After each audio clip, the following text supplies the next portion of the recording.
From the Leader Calls newsroom in downtown Laurel, this is Community in Focus with Amy Beats, Lacey Walters, Steve Sanders, Brandon Fincher, Jason Niblett, and Charlie Hedden in sports. Covering our community since 1911, here's this week's Community in Focus from the Leader Call.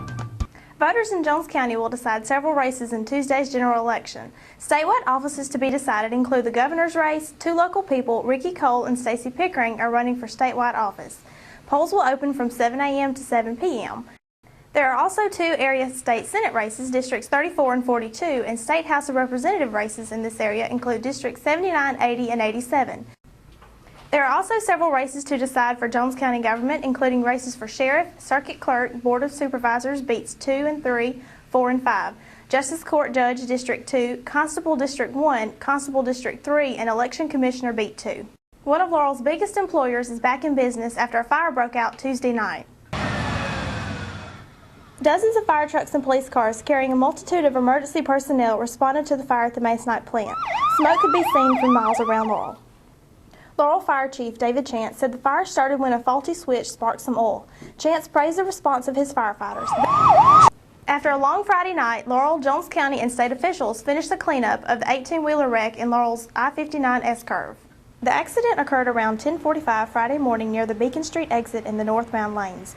No one was injured when the 18-wheeler rolled over, but the truck contained the chemical MDI, which spilled on the ground beside the roadway. The truck was carrying methylene diphenyl diisocyanate, which has reactivity with water. The situation is such at the time that no evacuations are necessary. However, the hospital has shut down their air intake system as a result of this spill as a precaution. Officials said that if the chemicals had come into contact with water, it could have produced cyanide gas.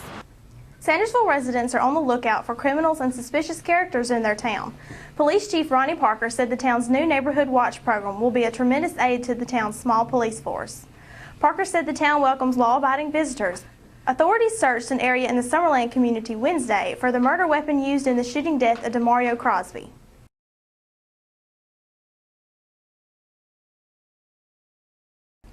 Nearly 30 people searched a 400 to 500 yard length of road Wednesday afternoon, beginning at the driveway where Crosby was gunned down, but the gun was not found. After the shooting occurred, the suspect that we have charged in this case ran up the road approximately 1,372 feet. We're searching both sides of the roadway now to make sure and rule out the fact that the gun may or may not be in these woods to the left or to the right. We're still looking into motive. We've heard several scenarios as what the motive might have been, but right now, without it being factual information, I would rather not, talk about what is rumored out there. A former Laurel City Councilman's appeal of his conviction of having sex with a teenage girl is among dozens of cases to be considered by the State Court of Appeals during the November-December term. The appeal of Joseph Glenn Jones is among those that will be decided by the appeals court using attorneys' briefs rather than oral arguments. Jones was convicted in 2006 in Jones County Circuit Court. Reporting the latest in high school and college sports news to Jones County daily since 1911, the Laurel Leader Call.